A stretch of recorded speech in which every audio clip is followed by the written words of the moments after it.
trouble, but by the grace of God, we managed to do our exams and finish, and I was able to move on. It was a long story, but it's when it woke me up to the need for young people, but the need for human beings to push for what they believe in. So I describe activism in my mind as people who will take actions to pursue a cause that they believe in. And that means it's very broad. And the cause that one takes could be anything. Could be environmental, it could be human rights, it could be civil rights, it could be about constitutionalism, it could be about legal rights, it could be about women's rights, LGBTIQ issues, it could be water, shelter, homelessness, anti-homelessness, all those things that people actually take action, often with others, in fact, better with others to achieve results. And those actions can be symbolic sometimes. You can have sit-ins, you can write letters and petitions, you can do the whole range of what we call nonviolent actions that people can take that from the safety of your home to out on the streets, as you have seen in the recent weeks with Black Lives Matter protests in the US and across the world, in many parts of the world. And yes, many of you may have heard about the Occupy movement that happened a number of years ago, where young people began occupying public places to alert the world about the growing and massive inequalities between those who have and what they call the 1% versus the 99%. Because to be honest, one of the big issues that affects the world today is the massive inequality between those who have got and those who don't have. In fact, Oxfam recently has been putting out these reports over the last 5-6 years that show that maybe 1,000 people in the world own more than what half the world owns. Remember, the world is about 4 billion people, so 1,000 people own more than 2 billion people in terms of of impact. And in this country, we have got the same situation in the US, where just a few handful of people own the vast majority, and the 1% who can't make meet. In fact, the US is special within what they call the G8, the developed countries, if you wish, where inequality is growing and where the poverty rates are actually growing, and the number of homelessness in the US is higher than any other developed country by far. And the lack of social security and social safety net is massive. So all of you have gone out to big cities, and I don't know how the big cities around Albany are like now, but big cities like Washington, New York, Atlanta, all of them, Los Angeles, San Francisco, are packed, chock-full of homeless people sleeping on the streets. And it always baffles me how a society as rich as this one can allow such homelessness to exist and to persist in the way it does. So people take action on it. Now, there are various forms of actions people can take. Some will take actions in feeding the homeless and taking care of the homeless, which are humanitarian actions. And those are not necessarily defined as activists. What is activist is then when you raise the issue and try and sort it out and try and have it dealt with in a systematic policy way so that the city or wherever it is can take action of doing the feeding itself, but also building shelter for those who are homeless. Just giving you one example that's there. So that's one of the things that anybody can work on as a youth activist. Why is youth activism important? Because throughout history, change has always been led by young people, never by people over 40, 45. It's always led by young people. So you look at the monumental changes in this country from the days of slavery, and let's go back to those ones actually. The people who were leading the escapes were not 45, 50-year-old people. Those were young people who are saying, we're tired of this, we're going to run away, we're going to get out. When you look at some of the people who had huge impact in this country around enslavement and abolishing enslavement, there were young people. There's a young Frederick Douglass who became a huge personality because he could give a good speech and could articulate things so well. So activism is in various forms, and it seems to be a natural thing. In the 60s in this country, it was young people. Who can tell me in this group how old you think Martin Luther King was when he did his first march, the bus boycotts in Montgomery, Alabama? Who's got any idea? In the group? Like 30 something. Yeah. Who has an idea? Yeah. I'm trying to see you all actually, but I'd rather have a better view of you than if you can change the way it's set up. You can actually click on gallery view. It's on the top right of your screen. Right.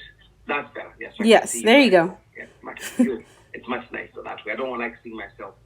I see all my wrinkles and other things, you know.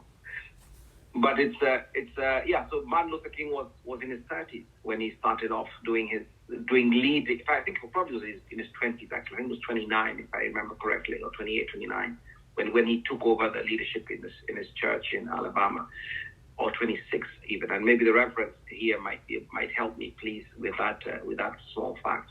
But if I remember correctly, looking back at some of the literature I've read and some of the documentaries I've seen, Martin Luther King became the leader because in the church when he went to Alabama, went to Montgomery, he was the newest preacher. The rest of them have been trying to do boycotts and do other forms of activism, but he was the new kid on the block, and they couldn't agree upon who would be the leader. So they decided they would select Martin Luther King as the leader and the spokesperson of that boycott. And this was the one that was sparked by Rosa Parks, who refused to give her seat, give up her seat to a white person in the bus. He was in his 20s when he did that, and as you all know now, everybody knows the name Martin Luther King. So, but you've got to know that you often don't become an activist unless you're very well read. You have to read like no one's business. You have to know a lot of stuff, and even as young as Martin Luther King was, he had a PhD by the time he was taking up the church in Montgomery, Alabama. Malcolm X was young, but he was self-taught, self-read, self-educated when he did it. So the value of education, the value of knowledge, that you're working from a position of knowledge as opposed to a position of emotion, is critical to be an effective activist. It's critical. You need to know stuff. You need to work on knowledge and facts, and it helps in any society. You've got to be an activist to work on public speaking. And again, this is something that the Black church is very good at, training people almost in a very organic way. But public speaking is important, and this country, I've seen, has got opportunities to teach public speaking in college, in high schools and stuff. So if you're thinking about being an activist, you're going on with your education, folks, please look at taking up classes in public speaking and giving speeches. It's useful. It's a very useful tool, because that's where you keep people's interest, how you speak and who you speak to and what you do with your speaking. So you've got to develop your tools to be able to speak well and speak effectively, is what I would like to advise. So as you're going through this, it's something for you to think about in terms of activism. I see we have a guest who just popped in just like that, whose name I recognize, but maybe he can put his camera on so we can see him and he can say hello, introduce himself like everybody else is. Mr. Ziki.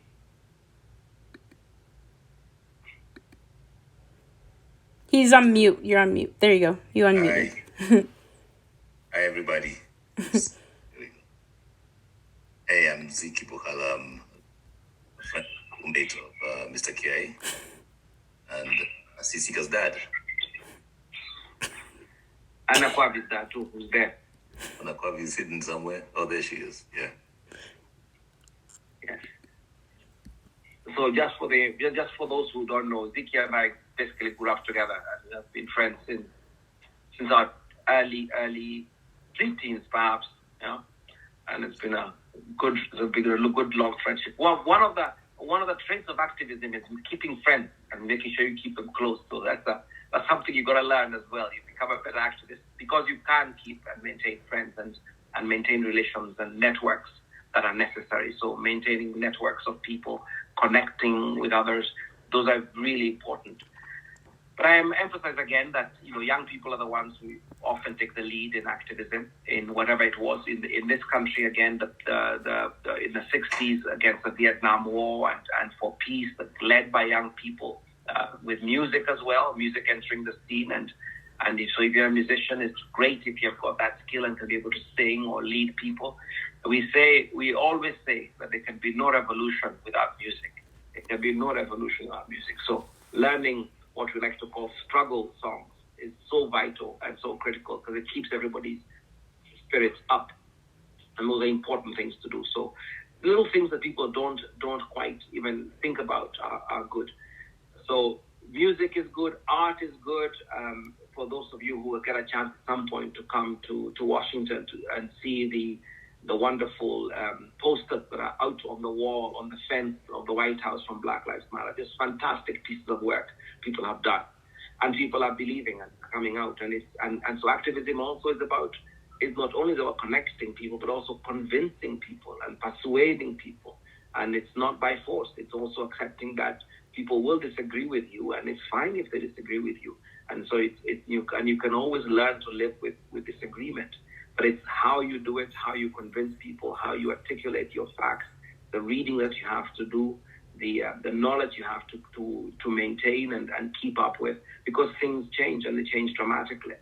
So it is having a cause. So if you pick up a cause, then that's something that you can then be an activist. I am strongly in favor of youth activism. I am very, very proud of this, of the young woman, the young lady, the Swedish environmentalist who's an activist, started off by herself and now has inspired millions and millions of people from the age of 16, leading and articulating quite clearly the issues that are facing not just the world now, but future generations around our planet and environmental concerns, because our planet is dying and will die. And there are some who are arguing that even this COVID-19 has got some roots in the climate destruction and the destruction of nature and the changes that have happened over the last many, many years. So our inability to deal with those issues is hurting us. So activism, in my book, is people trying to make a better world and doing it and laying it. Now, in many places, and activism can be very dangerous, very, very dangerous. I've got friends who have been killed across the world for doing their work, in different places. People I've heard of and others I've met, not really friends, people I knew have been killed. So I've lost friends. I've got people, one of the things I like about the U.S. is I like to protest in the U.S. because it is so safe, it is so safe. There's so little danger when I compare protesting in the U.S. to protesting in Kenya. Because every time I have had to protest in Kenya, I have no guarantees I will go back home. I have no guarantees I won't be beaten by the police. I have no guarantees I won't be arrested. I have no guarantees I won't be tear gassed or killed. We lose people in protests and demonstrations in Kenya. But people still come out. They come out, and that's one of the things you have got to give credit. When people come out continuously over and over, even when they are risks, you've got to give them credit for their fortitude, their courage, and their determination. And nobody can ever pay you enough to put your life on the line unless you believe in it. Nobody. So I always find those kinds of people absolutely inspiring in so many ways. So it's about a cause, believing in something, knowing about it, persuading others, and moving along with it, and learning and keep talking, and accepting that you won't win your causes every single time. In fact, to be honest, you probably lose more, way, way, way more than you win. Sometimes you come out in huge numbers and you think, surely with these 1 million people, surely we must win. And you don't. In 2003, I believe, when the U.S. was invading Iraq, the people of Britain went out on the streets, for 1 million people in the streets of London, to try and convince Tony Blair, then Prime Minister, not to join the invasion with the U.S. He saw them. I saw him on television the next day, and he says, "I hear all these people, but I'm still going to do it anyway." And he went and joined up with Bush to invade Iraq, and we know since then it's been a mess and a mess and a mess. So it was a wrong invasion. It was illegal according to international law, but they still did it. The point is that I'm trying to make is that you will you will have a lot of disappointment as an activist. You will be disappointed. So look, it's not an easy thing. If you do this, you've got to be ready for it. You're going to get lots of disappointment. You're going to get a lot of heartbreak. Times you don't get enough people coming into your events, whatever they are. Those are things that can break you if you're not careful. So you've got to be resilient. You've got to build resilience and make sure you match your expectations to what the reality is. On the other hand, I got to say that some of the best friendships and comrades I've made are from the activist world, because we have a cause we believe in together. So you make lasting friendships with people. And after today, I can pick up the phone and talk to activists from Nigeria to Malaysia, because we have become friends, from the US to Bolivia or Chile, because I've made friends in all these countries from the West, and we all do, separately, not coordinated, but because we understand each other. It is such an easy way to make friends and keep good friends and keep good lessons. And then we learn from each other. We learn from different experiences across the world. And those are fascinating, just to see what people have done. I have friends in South Korea that were protested every.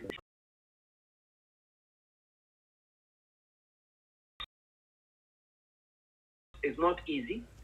It's tough. It can be inconvenient. You'll come across a lot of obstacles, but there's no better sense of fulfillment you get than when you have a cause you believe in and you're active in it. When you do what you love and you love what you do, there's nothing better than that in life. Nothing.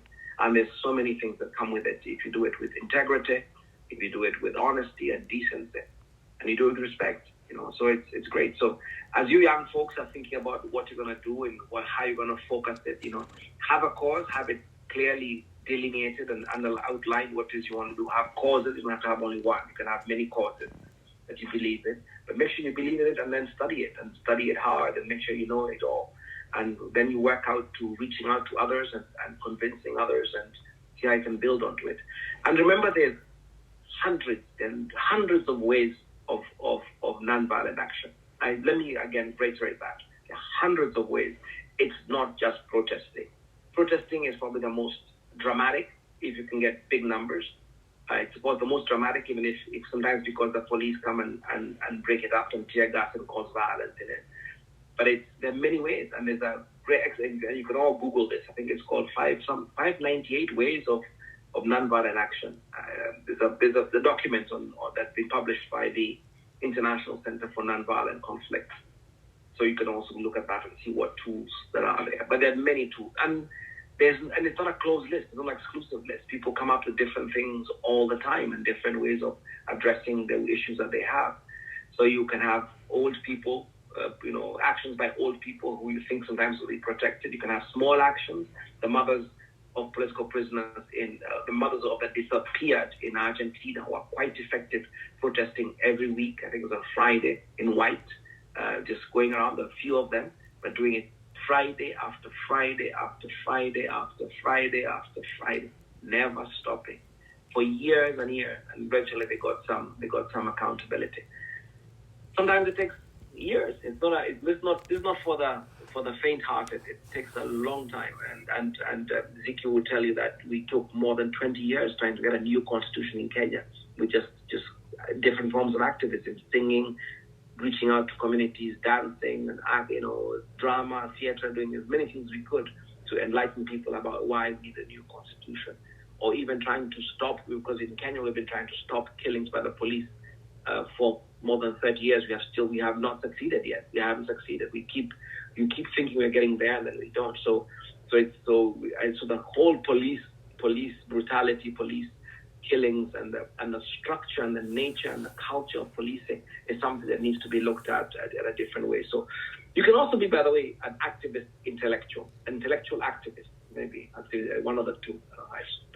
But it can be intellectual activist and activist intellectual, where you provide intellectualism to activist movements, and those are good. Or research. There's some great groups I've met who've done research on what the police like calling non-lethal weapons like tear gas, pepper spray, or things that police use to manage protests, and they do research on it, and they take it to the laboratory and show that actually this tear gas that's been used often is not as non-lethal as the police make it out to be.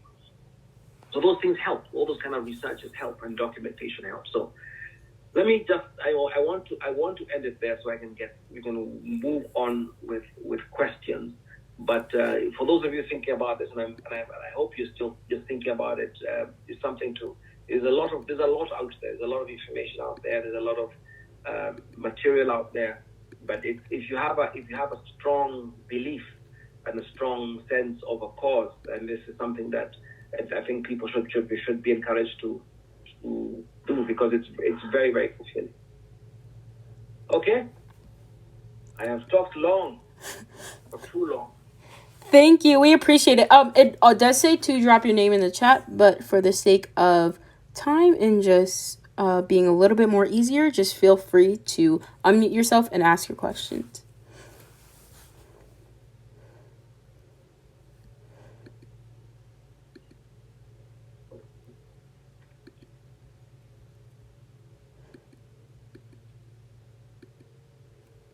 Do you have like a dual citizenship, or do you just travel as an American citizen to protest in Kenya?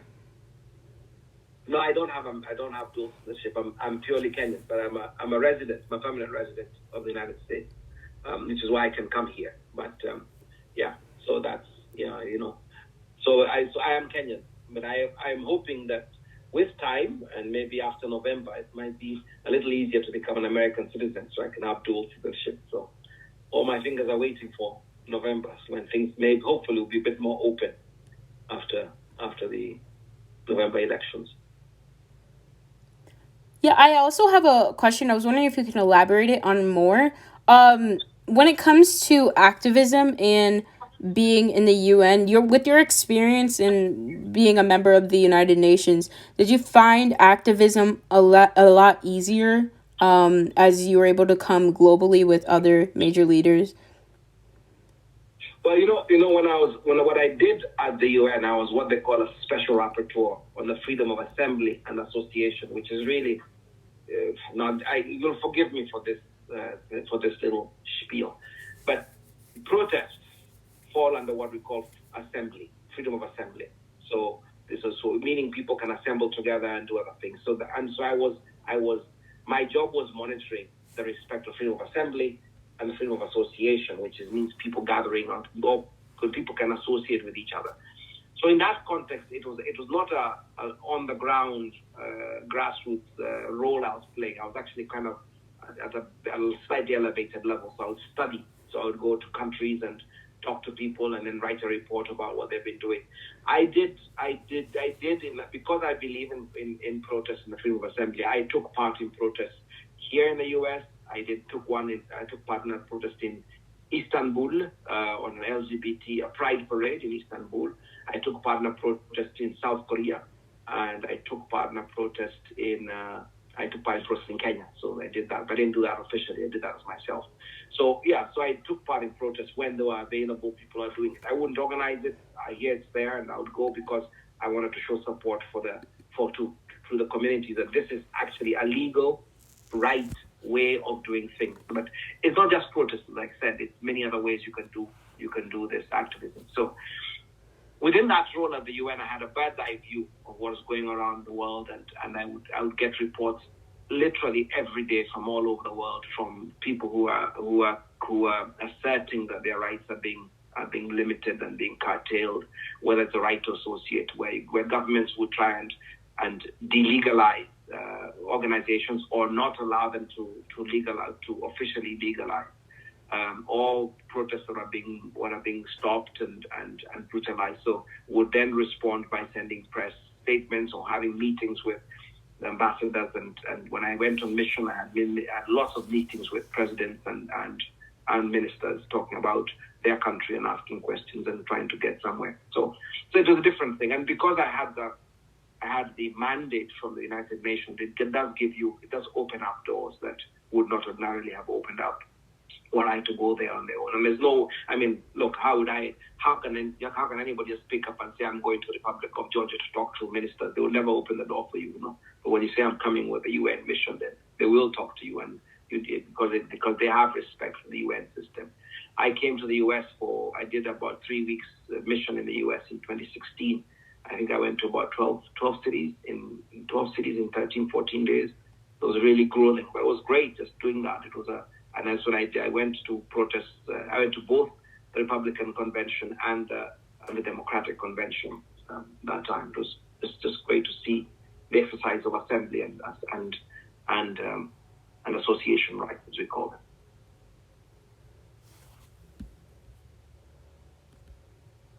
I have a question. So I feel like when it comes to being an activist, there's like the half of people that will respect that side of you to do like people to be activists. Then there's the other half that like it's seen as unprofessional, or like people might think that you're just not complying and they won't like respect you when it comes to other things. So how do you balance that out so you can still fight for what you believe in, but people don't like you know what I mean? Yeah, it's there's some who think that being an activist is a dirty thing, or it's a thing for people who have nothing else to do. That's not true. I think again, it's the cause. If you believe in, see, the thing about freedom of assembly and being able to exercise your rights is that you have the right, and your right is not given to you by the state or by the government or by anybody. The right is yours because it is yours. And there's a long story there, which I won't get into the normative levels around that. But it's your right. You have the right. You can exercise it. You don't have to exercise it, but you can. Nobody should tell you whether you should or not, and nobody should tell you how you do it, as long as you're not advocating violence and you're not doing it in a manner that is disrespectful to people or whatever it is. There are many other rules, but yeah. So you will always get people who think that there are better ways than going on the streets. But what I have seen is that when people come out, for example, this most recent Black Lives Matter protests, but people come out in those numbers that they did, or people come out across this country and across the world as they did, this is something that's been brewing for a long time. People have been waiting, and so the trigger is George Floyd's murder. But that's not the thing. But it's a trigger. It's simply that things have been building and building and building. So these issues and concerns, and I can tell you, people have tried different ways. They've talked to cities, they've talked to the police, and say, stop doing this. People have been having discussions, and they've been writing reports, and they've been doing press statements, and it's all over about how the police are killing people. But but you've seen now how the U.S. has begun to at least grapple with issues of institutional and systemic racism because of the numbers that came out, because it was so real, and people who had never thought about it before began to understand that the life of Black people here has been treated as worthless by the state and by institutions. So this is something that's opened up, and I look, and it's not, this protest was not the first thing that talked about Black lives and that they matter. I mean, if you watch the documentary, The 13th Amendment, or you watch other documentaries like that, you'll see people have been trying. They've written books. Michelle Alexander wrote a great book called The New Jim Crow. And it has an impact, people understanding, but people don't write. It doesn't trigger a national discussion the way this protest did. So people will tell you that whatever they say, this is about what you believe in. And if you believe and you care about something, that's what counts. That's really what counts. So it's the rest of it, what people think about you or think whether you're doing the right thing or the wrong thing, is, to be honest, irrelevant. So you just have to believe. If you believe in it, whether you're right or wrong, to be honest, if you believe in it and you're doing it in a peaceful, respectful way, hey, that's what happened. That's what tolerance is about. And what we think we should be trying to do in this world is get more tolerance and understanding. So yeah. And if you believe in a cause, people take you seriously often. They'll take you seriously if they see you believe in it. It's when you look as though you're just playing around, so serious, or it's something else, that people then start backbiting or going at you. But of course, the naysayers will always come at you, and that's the nature of life. So here's a good example. So football players here in the NFL take a knee, and immediately your president comes out and says that this is outrageous, unpatriotic, it's treasonous, it's wrong. Some people want to fly the Confederate flag, and then he says, oh, that is their choice, freedom of speech. Hey, so why can't it be freedom of speech and the choice of black players to kneel?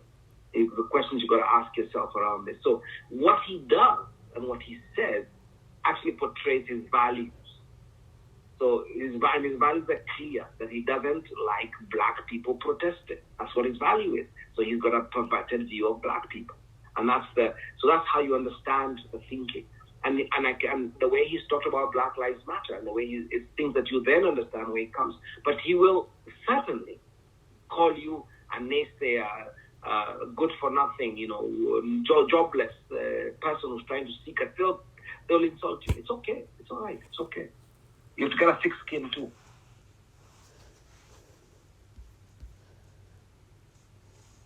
I have a question about avoiding burnout. So I've been talking to a lot of people in my circles about action fatigue and how sometimes it feels like you're working towards these common goals with so many people, but it feels like nothing's happening.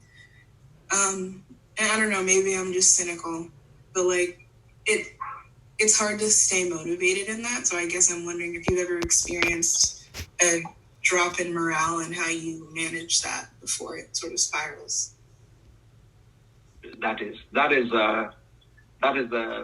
common. Nobody wants to put the energies and time and time and energy to something, and then it doesn't seem like it's making any difference. That is sure way to burning out, and you do that often and it burns you. So yeah, you have to devise things. You've got to find ways of cooling off and saying, okay, I'm going to cool off. Maybe we should just wait for a few months. Let's get our energies back. Let's work on something different, because you can't spend your life on the streets day in, day out. You've got to do other things. So sometimes doing other things like community education, community mobilization, is working in communities without any real action and enhancing, spreading the message is a nice way to get energy. We thrive off the energy of others. When you're in low spirits, others come and give you energy in different places, in different ways. So you have to find and devise those ways. Music is a good way of doing it. You can go off for a retreat and just spend a weekend just singing Bob Marley, making sure you know every single Bob Marley song that exists. Because if you don't know Bob Marley, then you don't know activism. You've got to know. Even One Love is an important song for the struggle. So you just see all those things are part of it. So you energize yourselves, and also building your personal relationships with each other. So you can say, let's go out and have, for this next few days, let's go out, just relax, go out for a meal, let's do something. This is pre-COVID, of course, yeah. So you could find ways to relax and to unwind and to re-energize and recharge. And it doesn't happen all the time, but it's also a realization, and you've got to get this quickly in you if you're going to do this work. It will, if you get the results that you want quickly, you are one of a very, very, very lucky few. It doesn't come quickly. Because you're dealing with these causes we're talking about. You're dealing with people who have seriously vested interests. And for them, it is their life and it's their property, it's their wealth, their status that you are confronting and challenging. So you are going to come up against vested interests. You're going to come across people who know how to do things only one way, and that's the only way they know. And they don't want to learn and change, because change can be painful, and change and moving and doing things differently means some people have to step off and get off the train. So people are going to fight back. So you always have to realize it ain't going to be easy. And once you take that and understand, okay, this is the process. And the second thing to think about, Kwati, is I think it's important for all of us not to imagine that our actions alone will create change or will cause change. We are little drops in the ocean of change. If it is, we are little drops. We just come and drop. In fact, sometimes we may be those drops that are just necessary at the right moment. So the timing sometimes is the thing that counts. So we have to, we all have to humble ourselves and humble our expectations about our roles and other things, so that we see ourselves, we are all like the humming. We see ourselves. We should be like the hummingbird that comes and builds in with one little piece of grass to build a nest. So we all come together in it. So it's little efforts that are there. And the other way to keep energized is to keep reading and about people who have been instrumental in change, from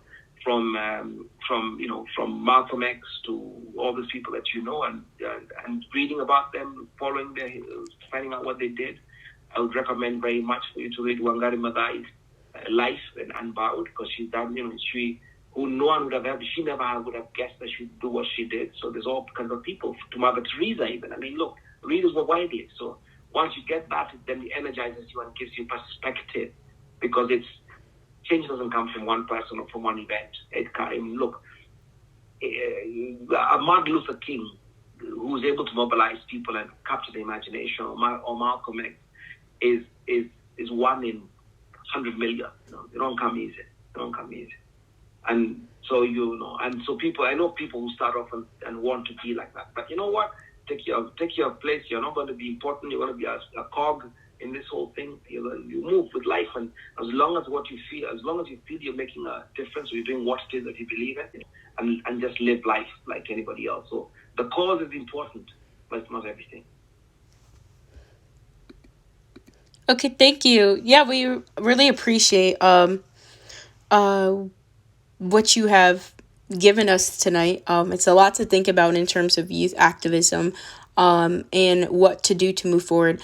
We just have a couple more questions, really a two-part question. As most of you guys can see, I'm on my phone. I'm going live here on Instagram, so you will be able to see this recording later in the future and review what was given to us tonight, as it was a great experience. And just another question that I've gotten in the chat is, have you ever protested in the U.S., and what are the risks for you as a protester in not being a U.S. citizen? Yes, I have protested. The biggest thing for me is not to break any law. I'm very careful. If the police say don't cross that line, I won't cross it. Americans can cross it. I can't cross it.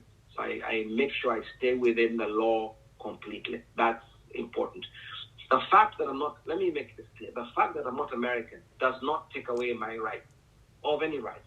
Your rights do not stop at the border, as we used to say, because with all the migrant crisis around the migrants in Europe and in the US, rights do not stop at the border. Your rights go with you, and your rights are not dependent upon the First Amendment. They're dependent upon the international conventions that exist, not the First Amendment. Anyway, so yes, I have protested. As I said, in fact, if you go to my website as Rapporteur, I think it's called freeassembly.net, you will see a picture of me in a protest in, I think it must have been Ohio or something, during the Black Lives Matter protest in 2016. Yes, I have. So, but I'm always very, very careful when I protest here. I don't break the law, because that could mean the loss of my. So yes, so the question you asked more really is about, you got to be careful. You got to know what your rights are, what your limits are, where your red lines are, where your red lines are not, as you do all these things, and you have to do that research. So we can't all work the same way. Yeah, we can't. Although, as I said, here in the U.S., it's when you protest, it's very peaceful. It's fun, because I have no fear at all of being brutalized by the police compared to my other protesters. Okay.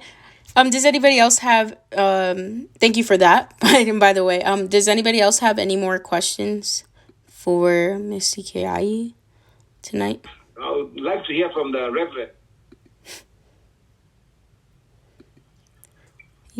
Well, thank you so much. I wanna applaud you on everything that you shared, and I think you've given these young people some wonderful advice and a great bit of information for them to use. The one of the things that I will add to all of the great information that you've already shared this evening is the fact that what you want to make certain, young people, that you do is make certain that you are tapping into your passion, because your passion will push you past the lack of support that you might find and encounter. Your passion will push you past the pain that will be involved in the struggle to make things happen. And you want to make certain that you are focused on what will become a movement and not just a moment. Because there are a lot of moments in life, and there are a lot of moments that have been happening. A lot of the deaths that happened prior to George Floyd's death created moments where people got upset and they protested, and then they stopped. But what we've seen with the death of George Floyd is a movement that's been created, and it's actually a worldwide movement. And so whatever it is that you're engaging in, make sure that you're focused on it becoming a movement that you're sparking and that you're looking to propel and push forward. Also, make certain as you go forward into this, make certain that your focus is not something that's so broad and so wide that people are confused by what it is that you're trying to do. One of the things that I've learned is that you can do 1,000 things one time, or you can do one thing 1,000 times and become an expert at doing that one thing because you've mastered it by doing it multiple times. So if you focus on something specific as opposed to many different things, you'll make more headway and you'll make more progress. So that's just a couple of thoughts that I wanted to make sure that I included in this conversation. But this has been a great discussion, definitely. Thank you. Thank you very much, sir. Thank you very much. So just looking at the time here, we want to say thank you to everyone who came out. Any more last questions, feel free to ask. The floor is open. Maybe you can tell us something? Give us some words of wisdom.